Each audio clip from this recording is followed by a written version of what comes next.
నమస్కారం. Welcome back to my channel. ఈ వీడియోలో ప్రభుత్వ ఉద్యోగ పెన్షనర్లకు కొత్త పీఆర్సీ మరియు ఐఆర్, ప్రభుత్వంపై ఆశాభావం, ఉద్యోగులకు మంచి రోజులు, పూర్తి సమాచారాన్ని వీడియోలో తెలుసుకుందాం. వీడియోని ఇక్కడే కానీ స్కిప్ చేయకుండా ఎండ్ వరకు చూడండి. అప్పుడే ఇన్ఫర్మేషన్ పూర్తిగా అర్థమవుతుంది. వీడియో చూస్తున్న ప్రతి ఒక్కరు వీడియోకి లైక్ చేయండి ఫ్రెండ్స్. ఈ వీడియోతోటి ఉద్యోగ పెన్షనర్ మిత్రులతో అయితే షేర్ చేయండి. కొత్తగా మన ఛానల్ చూస్తున్నవారు సబ్స్క్రైబ్ చేసుకున్నట్లయితే వెంటనే మన ఛానల్ని సబ్స్క్రైబ్ చేసుకోండి. సో దీని ద్వారా నేను చేసే లేటెస్ట్ వీడియోస్ అన్నీ మీ వరకు రీచ్ అవుతాయి. ఇక ఆలస్యం చేయకుండా వివరాల్లోకైతే వెళ్ళిపోదాము. ఆంధ్రప్రదేశ్ ప్రభుత్వ ఉద్యోగులకు కొత్త పీఆర్సీ మరియు ఐఆర్‌పై కీలక అప్డేటు. ఆంధ్రప్రదేశ్ రాష్ట్ర ప్రభుత్వ ఉద్యోగులకు పీఆర్సీ, ఐఆర్‌పై ప్రభుత్వం నిర్ణయం త్వరలోనే వెలువడే అవకాశం ఉంది. ఉద్యోగులు ఎదురుచూస్తున్నటువంటి 30% ఐఆర్ ప్రకటనపై ఎదురుచూ ఎదురుచూపులనమాట. సో 30% ఐఆర్ ఉద్యోగుల ప్రధాన డిమాండు.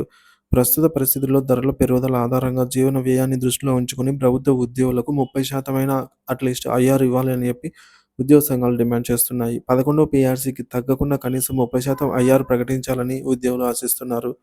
ధరల సూచికలు, ప్రైస్ ఇండెక్స్ మరియు ఆర్థిక పరిస్థితులను ఆధారంగా కొత్త పీఆర్సీ కమిటీ చైర్మన్ ప్రభుత్వం వద్ద ఐఆర్ శాం ఆహ్, ఐఆర్ శాతాన్ని ప్రతిపాదించాల్సిన అవసరమైతే ఉంది. ప్రభుత్వం ఇప్పటివరకు కొత్త పీఆర్సీ కమిటీని పునర్వ్యవస్థీకరించలేదు. దీంతో ఉద్యోగుల మధ్య భయాందోళనలు పెరిగాయి. సత్వరమే పీఆర్సీ కమిటీని నియమించి 30% ఐఆర్‌ను ప్రకటించాలని ఉద్యోగ సంఘాలు డిమాండ్ చేస్తున్నాయి. ప్రభుత్వం సానుకూల చర్చలు జరిపి ఉద్యోగులకు సరైన న్యాయం చేయాలి. పీఆర్సీ ఆలస్యం ఉద్యోగులపై తీవ్ర ప్రభావం. పీఆర్సీ అమల్లోకి రావటం అనేది పదవీ విరమణ దశలో ఉన్నటువంటి ఉద్యోగులకు తీవ్ర ఆర్థిక నష్టాన్ని జరుపుతోంది.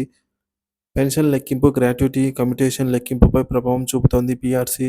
పీఆర్సీ నోషనల్ పీరియడ్‌ను 2023 జూలై నుంచి 2024 ఏప్రిల్ వరకు కొనసాగించే అవకాశం ఉండాలి. పీఆర్సీ ఆలస్యం వల్ల లక్షలాది మంది ఉపాధ్యాయులు పెద్ద మొత్తంలో ఆర్థికంగా నష్టపోతున్నారు. కమ్యుటేషన్ చెల్లింపుల్లో మార్పులు లేకపోయినా పీఆర్సీ ఆలస్యం వల్ల ఉద్యోగులు పెద్ద మొత్తంలో నష్టపోతున్నారు. గత పీఆర్సీలో జరిగిన అన్యాయం కొత్త పీఆర్సీలో పరిష్కారం కావాలని ఉద్యోగ పెన్షనర్లు భావిస్తున్నారు. గత ప్రభుత్వం కేవలం 23% ఫిట్‌మెంట్‌తో పీఆర్సీ ప్రకటించడంతో ఉద్యోగుల వేతనాలు సరైన విధంగా పెరగలేదు. గత పీఆర్సీలో 27% ఫిట్‌మెంట్ ఇచ్చిన సందర్భాలు ఉన్నప్పటికీ ఉద్యోగులు తక్కువ శాతం మాత్రమే అమలు చేయడం వల్ల నష్టం జరిగింది.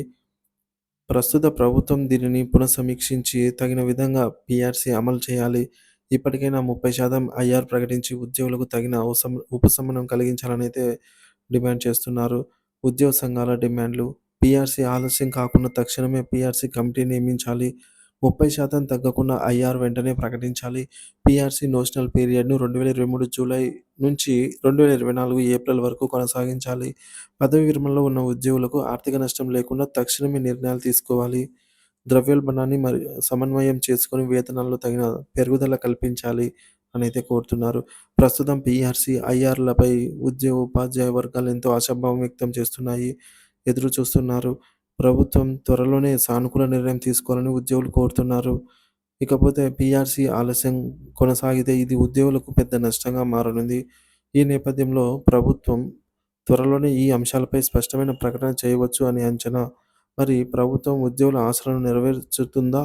లేక మరింత ఆలస్యం చేస్తుందా అనేది మాత్రం వేచి చూడవలసి ఉంది.